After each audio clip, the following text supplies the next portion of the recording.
Hello, my name is Stephen King. This is a Greek society presentation on Greek society and how it eventually became to how the earlier Greeks eventually met their downfall.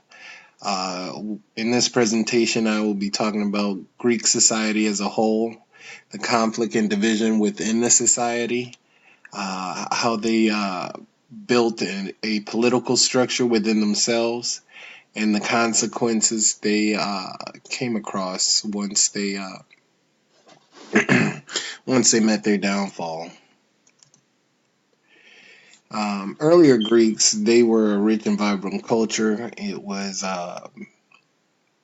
basically them living along the Aegean Ocean, and they had access to a warmer climate.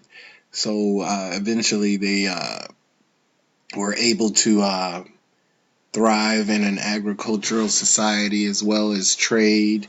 And as they were basically able to improve their living conditions, they were able to trade with other countries outside of themselves as well as in within themselves.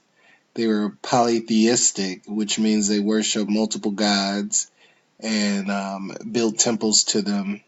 And like most societies of the time, they were a patriarchy, meaning that it was mainly ran by men. And in the trade, the Greeks are known for trading pottery and wine, as well as olive oil and other convenient necessities that most people needed throughout that time uh, to help them live their lives easier. As far as their religion goes, they worship multiple gods and goddesses that had a specific function. For example, Athena was the god of wisdom, and so in an example, people would worship her when they needed some sort of wise advice, or maybe like Dionysus, who was also the god of wine. So if people were growing grapes, they would pray to him that they would come out better during the harvest season. The conflict and division, like all societies, there were problems in the earlier Greeks, and they kept clashing eventually. Uh, Even today, like we have, there is a big difference between the wealthy and the working class, and usually the working class has it a lot harder. And so, while the wealthy is basically the overhead of everything, and with people always working and not having enough to feed themselves, you could see how that'd be a problem.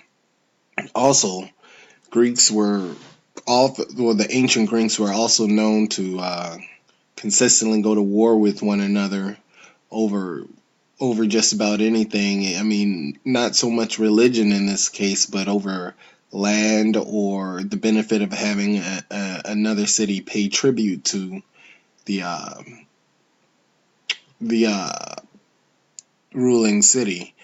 And also, Greek women weren't considered citizens, and so with that in itself, it also created a problem amongst not so much the men, but the women kind of would probably resent being in a society where they weren't considered equal and also had to do work, the same amount of work, and not get appreciated, much like just the poorer class of people. Now, the political climate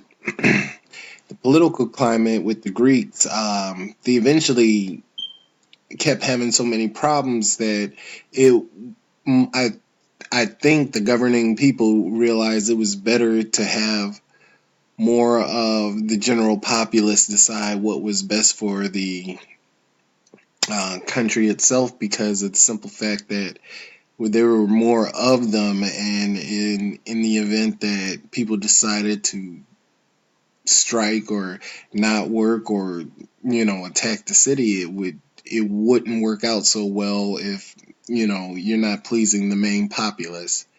The Greeks also had certain criteria that needed to be met in order to be even involved with government. For example, you'd probably have to own land or have so much money to make informed decisions within their government, or even be considered in that fact. And also, women, of course, at the time, this being a patriarchy, women didn't have any rights. So, of course, they weren't even a part of government. They were simply there to birth children and raise them, and as well as hold their households together. Now, the consequences from leaving out all that, everyone involved, or not even including everyone within the same rights of government, kind of led to problems within the society, such as because the economic differences between the wealthy aristocrats and the poor was so prevalent that often enough, a lot of people resented even being citizens of any Greek um, society.